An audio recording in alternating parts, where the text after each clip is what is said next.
ठिकाणी एक काम चालू असतं. तर तिथे एक साधू जातो आणि तिथल्या एक कामगाराला विचारतो, "तू तू काय करत आहे?" तर तो म्हणतो, तुला दिसत नाही का? मी इथे सिमेंट, विटाचं काम करतोय." ओके. तर हा खूप रागाने बोलतो.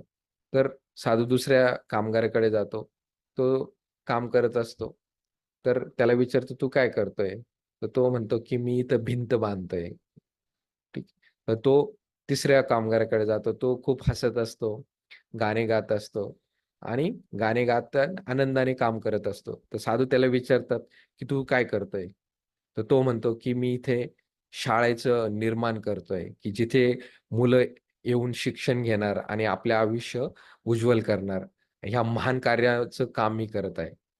ओके. आता तिन्ही वर्कर तेच काम करताय. परंतु काम करण्याचा त्यांचा जो ॲटिट्यूड आहे, तो पहिल्याचा खूप निगेटिव्ह आहे, दुसऱ्याचा खूप न्यूट्रल आहे आणि तिसऱ्याचा खूप पॉझिटिव्ह